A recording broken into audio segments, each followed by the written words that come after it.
ஒரு பிச்சைக்காரன் வந்து பிச்சை கேட்குறான், பாக்கெட்டுக்குள்ளே அவனுக்கு பிச்சை போடுவோம் என்று கையை விடுகிறோம். ஒரு 10 ரூபா நாணயங்கள் கையிலே அகம்புறன்னு அப்படி எடுப்போம் என்று எடுத்தால் அப்படி கொஞ்சம் விட்டோமா போச்சு, உடனே கொடுத்துட வேணும். கொஞ்சம் எடுக்கிற பொழுது அவனை பார்த்தா ஏன் இவனுக்கு கை காலெல்லாம் நல்லா தானே இருக்குது, இவனுக்கு ஏன் இந்த 10 ரூபா கொடுக்கணும், 5 ரூபா உள்ளே விழுந்துடும்.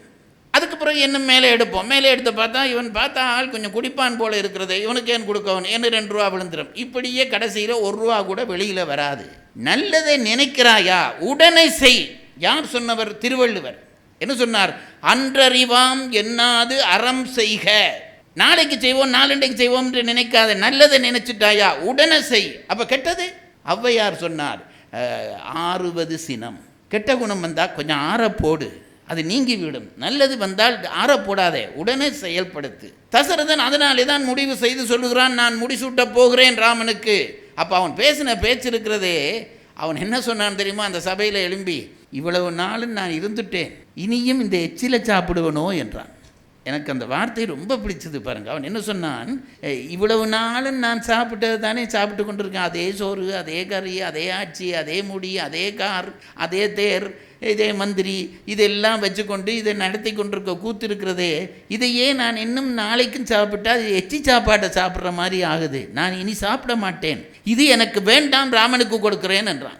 இந்த உயர்வு இன்றைய அரசியலுக்கு ஒரு லட்சியமா இல்லையா? நான் உங்களை கேட்கிறேன். இந்த உறவுகளையும் உணர்வுகளையும் இணைக்கும் கலாச்சாரம் எனும் இழைகளால் உருவானது ராமராஜின் பட்டு வேஷ்டிகள். இப்பொழுது இந்த 2 வழக்கு பற்றிய தீர்ப்பினை மன்றம் அறிவிக்க வேண்டிய நேரம். சுருக்கமாக அந்த தீர்ப்பினை சொல்ல வேண்டும் என்று நான் விளைகிறேன். கம்பராமாயணம் கலியுகத்திற்கு ஒவ்வாது என்பது தொடுக்கப்பட்ட வழக்கு. இங்கே கலியுகம் என்ற வார்த்தை பிரயோகிக்கப்பட்டதன் நோக்கம் நான் சொன்ன அந்த புராண அடிப்படையான அந்த யுகங்களை குறிப்பது அல்ல, இன்றைய காலத்தை குறிப்பதாகத்தான் இருக்கிறது என்று நான் எண்ணுகிறேன். ஆகவே அடிப்படையிலே சிந்தித்து பார்த்தால் இன்றைய காலத்துக்கு கம்பராமாயணம் ஒவ்வாத ஒரு நூல் என்பதாகத்தான் நாங்கள் இந்த வழக்கை எடுத்துக்கொள்ள வேண்டும். நீங்கள் கலியுகம் என்று எடுத்தாலும் அது இன்றைய காலத்தை தான் குறிக்கப் போகிறது. இப்பொழுது முதலாவது சாட்டப்பட்ட குற்றம் அரசியல் பற்றிய ஒரு குற்றம். அதை கொஞ்சம் சுருக்கி பர்வீன் அவர்கள் இந்த போரொடுங்கும் புகழொடுங்காது என்ற அந்த எல்லைக்குள்ளே, யாருடன் பகை கொள்ளலன் என்ற பின் போரொடுங்கும் புகழொடுங்காது என்ற அந்த எல்லைக்குள்ளே கொண்டு வந்தார்கள். இப்போ கேள்வி என்னவென்று கேட்டால், இராமாயணத்தை படிப்பதனாலே நம் அரசியலை செம்மைப்படுத்த முடியாதா என்பது கேள்வி.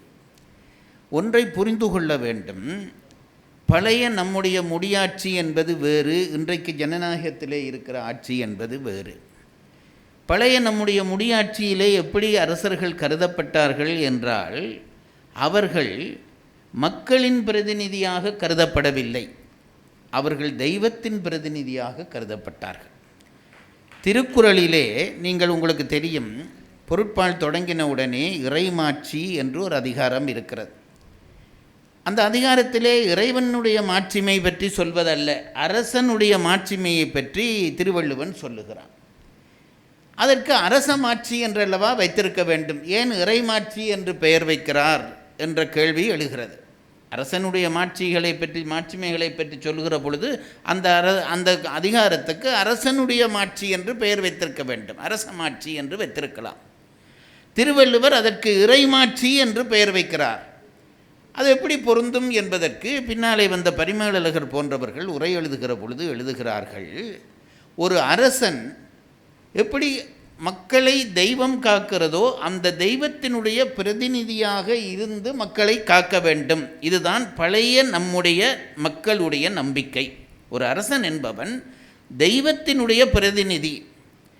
இன்றைக்கு மேற்கு நாட்டு ஆட்சி முறைமைகள் எல்லாம் வந்த பிறகு என்ன ஆகிவிட்டது என்றால், அரசன் என்பவன் மக்களுடைய பிரதிநிதி.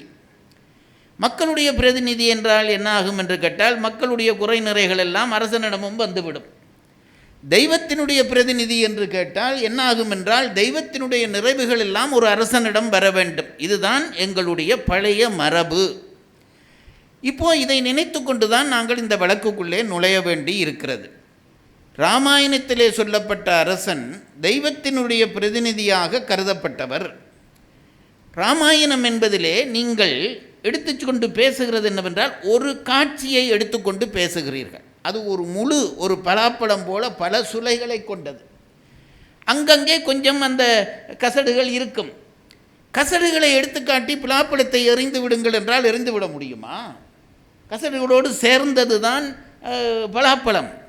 நாம் என்ன செய்கிறோம்? கசடுகளை எல்லாம் நீக்கிவிட்டு பலாப்பழ சுவையை எடுத்து சுவைக்கிறோம் அல்லவா? அதுபோல ராமாயணத்தை படிக்கிறவர்கள் எப்படி படிக்க வேண்டும் என்றால், ஆங்காங்கு கதைச்சுவைக்காக கதைப்போக்குக்காக வைத்த மாற்றங்கள் இருக்கின்றன. அந்த மாற்றங்களை எடுத்து பூதக்கண்ணாடியாலே பார்த்து இதுதான் ராமாயணம் என்று சொன்னீர்கள் என்றால் ராமாயணம் இன்றைய காலத்துக்கு பொருந்தாத ஒரு நூலாகத்தான் இருக்கும். நாங்கள் பார்க்க வேண்டியதை பார்க்காமல் பார்க்கக்கூடாததை பார்க்க தலைப்படுகிறோம். அது கூட கலியுகத்தினுடைய ஒரு கடுமைதானோ என்னவோ எனக்கு தெரியவில்லை. தசரதன் வரம் கொடுக்கிறான், ராமனுக்கு முடியாட்சி செய்வதென்று முடிவு செய்கிறான். ஒரு இரவிலே முடிவு செய்கிறான். ஒரு இரவிலே ஒரு கண்ணாடிக்கு முன்னாலே போய் நின்று பார்க்கிறான். கண்ணோரமாக ஒரு நரைமுடி தெரிகிறது. அந்த முடியை பார்த்ததுமே முடிவு செய்கிறான், இனி நான் ஆட்சியில் இருக்கக்கூடாது என்று. ஏனென்றால் அவன் தெய்வ பிரதிநிதி. இன்றைக்கு இது நடக்குமா? ஒரு தலைமுடியை பார்த்து அந்த முடி அவனுக்கு என்ன சொன்னதாம்? மன்னனே, முடி எப்போவும் நரைமுடி வருகிற பொழுது காதோரமாகத்தான் வரும், முதல் வரும். அது இன்றைக்கு யாருக்கு வருகிறது வரவில்லை என்று தெரியாமல் அதை நாங்கள் மறைத்து விடுவோம். வருகிற பொழுது காதோரமாகத்தான் வரும். கம்பன் சொல்லுகிறான், ஏன் காதோரமாக அந்த முடி வருகிறது என்றால், நாம் யாருக்காவது ஒரு முக்கியமான செய்தி சொல்வதானால் அவர்களுடைய காதுக்கு பக்கத்திலே போய் தானே சொல்லுவோம். அதுபோல இந்த முடியும் காதுக்கு பக்கத்திலே வருவதற்கு காரணம் முக்கியமான ஒரு செய்தியை சொல்ல வந்தது என்கிறார் கம்பர். என்ன செய்தி சொன்னது? அந்த முடி மன்னனை கூப்பிடுகிறது. மன்னனே, அவனியை மகனுக்கு ஈந்து நீ பன்னரும் தவம்புரி பருவம் ஈதென கண்ண மூலத்தினில் கலர வந்ததென மின்னென கருமை போய் வெளுத்ததோர் மயிர். அந்த மயிர் ஏன் வந்ததென்றால், இனி போதும், இனி ஆட்சியை மகனுக்கு கொடு. இதுதான் அந்த முடி சொல்ல வந்த செய்தி. அப்போது தசரதன் நினைத்து பார்க்கிறான். பிறகு மந்திரி சபை முதலியவற்றை கூப்பிடுகிறான். வசிட்டர் எல்லோரும் வந்து விடுகிறார்கள். அவன் அதில் பேசிய பேச்சு இருக்கிறதே, இன்றைக்கு கவிதா அம்மா பேசுகிற பொழுது நான் அதைத்தான் நினைத்தேன். இந்த நிலையாமைக்கு உரிய ஒரு பெரிய செய்தியே அந்த இடத்துல தசரதன் சொல்கிறான். என்ன சொன்னான் தெரியுமா? இனி இந்த ஆட்சியில் நான் இருக்க மாட்டேன். நான் சொல்கிறது பாருங்கள், இப்போ பல பேர் குற்றம் சாட்டுகிற நோக்கத்தோடே ராமாயணத்தை பார்க்கிறார்கள். அவன் என்ன சொன்னான் என்றால், நாளைக்கு முடிசூட்டு விழா. நான் எப்பொழுதும் சொல்லுகிறேன் பாருங்கள், மனதிலே ஒரு நல்ல எண்ணம் வந்தால் அந்த எண்ணத்தை உடன் செயல்படுத்தி விட வேண்டும். கொஞ்சம் விட்டோம் என்றால் அந்த எண்ணம் மாறிவிடும். அப்படித்தானே நாங்கள் இருக்கிறோம். ஒரு பிச்சைக்காரன் பிச்சை கேட்குறான், பாக்கெட்டுக்குள்ளே அவனுக்கு பிச்சை போடுவோம் என்று கையை விடுகிறோம். ஒரு 10 ரூபா நாணயங்கள் கையிலே அகம்புறன்னு அப்படி எடுப்போம் என்று எடுத்தால், அப்படி கொஞ்சம் விட்டோமா போச்சு, உடனே கொடுத்துட வேணும். கொஞ்சம் எடுக்கிற பொழுது அவனை பார்த்தா, ஏன் இவனுக்கு கை காலெல்லாம் நல்லா தானே இருக்குது, இவனுக்கு ஏன் இந்த 10 ரூபா கொடுக்கணும், 5 ரூபா உள்ளே விழுந்துடும். அதுக்கு பிறகு என்ன மேலே எடுப்போம். மேலே எடுத்து பார்த்தா, இவன் பார்த்தா ஆள் கொஞ்சம் குடிப்பான் போல் இருக்கிறது, இவனுக்கு ஏன் கொடுக்கணும், என்ன 2 ரூபா விழுந்துடும். இப்படியே கடைசியில் 1 ரூபா கூட வெளியில் வராது. நல்லதை நினைக்கிறாயா, உடனே செய். யார் சொன்னவர்? திருவள்ளுவர். என்ன சொன்னார்? அன்றறிவாம் என்னாது அறம் செய்க. நாளைக்கு செய்வோம், நாளண்டைக்கு செய்வோம் என்று நினைக்காத, நல்லதை நினைச்சிட்டாயா உடனே செய். அப்போ கெட்டது? ஔவையார் சொன்னார், ஆறுவது சினம். கெட்ட குணம் வந்தால் கொஞ்சம் ஆறப்போடு, அது நீங்கிவிடும். நல்லது வந்தால் ஆறப்போடாதே, உடனே செயல்படுத்து. தசரதன் அதனாலே தான் முடிவு செய்து சொல்லுகிறான், நான் முடிசூட்ட போகிறேன் ராமனுக்கு. அப்போ அவன் பேசின பேச்சு இருக்கிறதே, அவன் என்ன சொன்னான் தெரியுமா? அந்த சபையில் எழும்பி, இவ்வளவு நாளும் நான் இருந்துட்டேன், இனியும் இந்த எச்சிலை சாப்பிடுவனோ என்றான். எனக்கு அந்த வார்த்தை ரொம்ப பிடிச்சது பாருங்கள். அவன் என்ன சொன்னான்? இவ்வளவு நாளும் நான் சாப்பிட்டது தானே சாப்பிட்டு கொண்டிருக்கேன், அதே சோறு, அதே கறி, அதே ஆட்சி, அதே முடி, அதே கார், அதே தேர், இதே மந்திரி, இதெல்லாம் வச்சுக்கொண்டு இதை நடத்தி கொண்டிருக்க கூத்து இருக்கிறதே, இதையே நான் இன்னும் நாளைக்கும் சாப்பிட்டா அது எச்சி சாப்பாட்டை சாப்பிட்ற மாதிரி ஆகுது, நான் இனி சாப்பிட மாட்டேன், இது எனக்கு வேண்டாம், ராமனுக்கு கொடுக்குறேன் என்றான். இந்த உயர்வு இன்றைய அரசியலுக்கு ஒரு லட்சியமா இல்லையா? நான் உங்களை கேட்கிறேன். பின்னாலே மாது சொன்ன கஷ்டமும் நிகழ்ந்தது. நான் சொன்னேனே, பலாப்பழத்துக்குள்ளே இருக்கிற இந்த சக்கைகள் போல சில கஷ்டமும் நடந்தது. கையைக்கு சொல்ல போனான், கையை வரம் கேட்டால். இப்போ தசரதன் பாடு ரொம்ப கஷ்டமாக போச்சு. ஏனென்றால் இவன் கொடுத்த வரம் என்பது ராமனுக்கு கொடுத்த வரத்துக்கு முன்பு கொடுத்தது. அதை புரிந்து கொள்ள வேண்டும். ராமனுக்கும் ஆட்சி என்று சொல்லிவிட்டு இவன் இங்கே மாறலாமா என்று கேட்டால், இவளுக்கு கொடுத்த வரம் என்பது என்றைக்கோ கொடுத்த வரம். அப்போது எந்த வரத்துக்கு முதலிடம் கொடுக்க வேண்டும் என்றால், முதல் கொடுத்ததுக்கு தான் முதலிடம் கொடுக்க வேண்டும். கெஞ்சி கூத்தாடி தன் நிலை விட்டு இறங்கி பார்த்தான், முடியவில்லை. ஆகவே வேறு வழி இல்லை, தந்தேன் என்கிறான். இது அந்த பலாப்பழத்துக்குள் இருக்கிற சக்கை, சூழ்நிலையை வைத்து புரிந்து கொள்ள வேண்டிய ஒரு விஷயம். ஆனால் தசரதன் கெட்டவன் அல்ல, பெண்பித்தன் அல்ல. இந்த உண்மையை புரிந்து கொள்கிற பொழுது நாங்கள் எப்பொழுதும் தீயதை விலக்கி நன்மையை எடுக்க வேண்டும். அதுதான் மனிதனுடைய கெட்டித்தனம். அப்போ நல்லதை எடுத்து பார்த்தால், ஒரு குறிப்பிட்ட காலத்துக்கு மேலே பிள்ளைகள் தலை நிமிர்ந்த பிறகு அவனுக்கு ஆட்சியை கொடுக்கிறேன் என்று சொன்னானே, முடியாட்சியிலே சரி. அப்போ இன்றைக்கு குடியாட்சியிலே என்றால் பிள்ளைக்கு கொடுப்பதா என்றால், அறவாசி முடி, அறவாசி முடியாட்சி, அறவாசி ஜனநாயக ஆட்சி என்று இருக்கக்கூடாது. இப்போ அப்படித்தான் ஆகிறது. ஜனநாயகத்துக்கு வந்துவிட்டு முடியாட்சி நடத்த பார்க்கிறார்கள், அது தப்பு. அப்போது பிள்ளைக்கு கொடுக்கிறது என்பது அந்த காலத்துக்கு சரி. ஏனென்றால் ஒரு பிள்ளையை தயார் பண்ணி நாட்டை காக்கிற பொறுப்பை கொடுப்பார்கள். இன்றைக்கு எல்லாவற்றுக்கும் மக்கள் மக்கள் என்று பேசுகிறவர்கள் தங்கள் பிள்ளைக்கு அந்த ஆட்சியை கொடுக்கக்கூடாது. மக்களை தயார் பண்ணி, மக்களிலே ஒருவனை தயார் பண்ணி அவனுக்கு கொடுக்க வேண்டும். இதுதான் ராமாயணம் சொல்லித் தருகிற செய்தி. இப்போ இந்த விஷயத்தை நான் ஒரு கேள்வி கேட்டேன். அந்த யாரோடும் பகை கொள்ளணும் என்றால், ராமன் பகை கொள்ளாமல் இருந்தானா என்று கேட்டேன். பகை கொண்டான். ராமனும் வசிட்டர் சொன்னார் இந்த புத்திமதியை, இதை கேட்டுக்கொண்டான். கேட்டுக்கொண்டாலும் நான் சொல்லுகிறேன் பாருங்கள், ஒரு நாளும் அதர்மத்தோடு போராடாமல் தர்மத்தை நிலைநிறுத்த முடியாது. வசிட்டர் இருந்த லெவல் வேறு. அவர் பிரம்ம ரிஷி, அவர் உயர்ந்த விஷயத்தை சொன்னார். மண்ணிலே இறங்கின ராமனுக்கு தான் அதில் இருந்த கஷ்டம் தெரிந்தது. அதனாலே அவன் சில போர் செய்ய வேண்டி இருந்தது. இங்கே பாருங்கள், பின்னாலே வந்த பாரதிதாசன் படித்தாரே, என்ன, கெட்ட போரிடும் உலகத்தை வேரோடும் சாய்ப்போம். இப்போ நான் கேட்குறேன், வேரோடும் சாய்ப்போம்ங்கிறது என்ன? அதுக்கும் போர் தானே. கெட்ட போரிடும் உலகத்தை வேரோடு சாய்ப்போம் என்று சொல்கிறாரே, இந்த வேரோடு சாய்ப்போம் என்பது என்ன? போர் தான். போர் இல்லாத உலகத்தை உருவாக்க போர் செய்துதான் ஆக வேண்டும். இதுதான் உலகம். இதை மறந்து போகாதீர்கள். இதைத்தான் கம்பனும் முதல் வசிட்டர் மூலம் சொன்னான். ராமன் மூலம் யதார்த்தம் எப்படி இருக்கிறது என்பதை உணர்த்தினான். இதை எல்லாம் பார்க்கிற பொழுது ராமாயணம் என்கிற நூலை படிக்கிறதன் மூலம் அரசியலில் நாம் தூய்மை பெறலாம் என்கின்ற அந்த கருத்தை யாரும் மறுக்க முடியாதென்றே நான் கருதுகிறேன். அடுத்தது சீதை. இதை இன்னும் விரிவாக சொல்ல வேண்டியது, நான் முடிவிலே அது பற்றி சொல்லுகிறேன். ராமன் அரசியல் என்பதை 2 வகையாக காட்டினான். எப்பொழுதும் தர்மத்தை 2 வகையாக சொல்லலாம் என்கிறார் பரிமேலழகர். விதித்தன செய்தல் ஒன்று, அடுத்தது விலக்கியன ஒழித்தல். இப்படித்தான் செய்ய வேண்டும் என்கின்றது ஒரு பாதி அறம், இப்படி செய்யக்கூடாது என்பது பாதி அறம். நாம் அதை நன்றாக புரிந்து கொள்ள வேண்டும். செய்வதனாலே 50 புள்ளி வரும், செய்யாமல் இருக்கிறதுனாலே 50 புள்ளி வரும். அப்போ தான் 100 புள்ளி தர்மத்திலே. இப்போது தசரதனை போல இருக்க வேண்டும், ராமனை போல இருக்க வேண்டும் என்று இருக்கிறதே, அது செய்யும்படி சொன்னாராம்.